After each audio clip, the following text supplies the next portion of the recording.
मागच्या व्लॉगमध्ये तुम्ही बघितलं होतं की आम्ही तिरुपती स्टेशनला पोहोचलो होतो.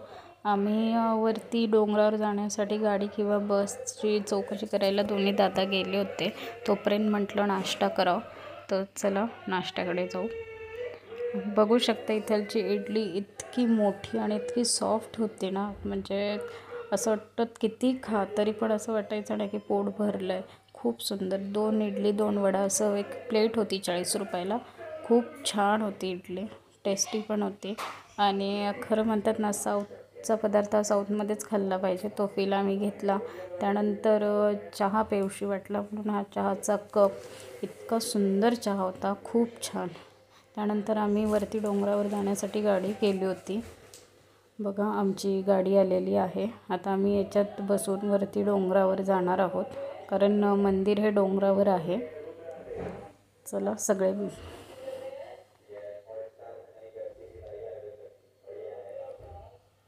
गाडीमध्ये आम्ही सर्व बसलो आहोत. सर्वजण खूप आनंदी आहे. वरती जायचं आहे डोंगरावर, तिरुपतीचं दर्शन घ्यायचं आहे, बालाजीचं, म्हणून सर्व खूप खूप आनंदी आहे.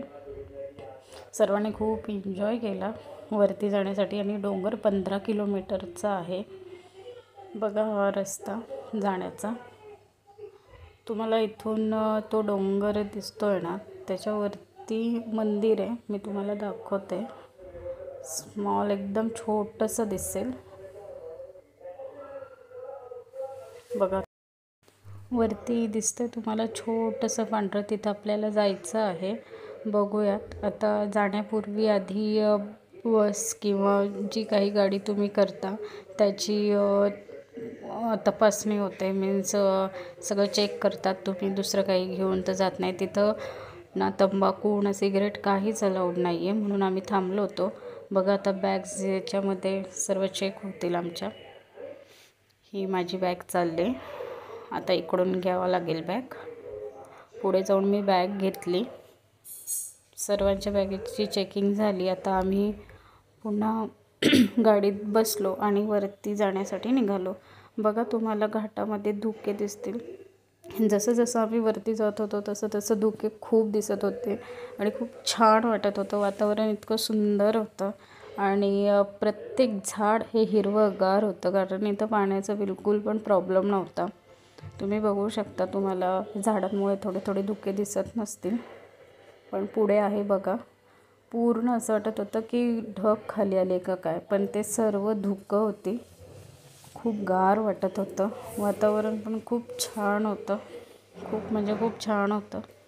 धुक्यांमुळे इतकं सुंदर वाटत होतं ना, खूप छान. आणि आम्ही डोंगरावर चाललो याचा फील येतच नव्हता.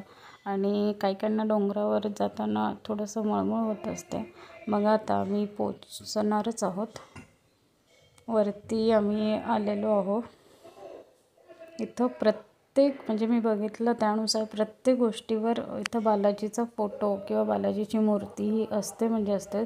तुम्ही रस्ते पण बघू शकता, इतकी क्लीन असतात इथे, खूप स्वच्छ असतात. ही बाई सतत बघत होती म्हणून म्हटलं चला हिला पण आपल्या व्हिडिओमध्ये घ्यावं, थोडंसं व्हायरल. बघू शकता ती कशी रागाने बघते.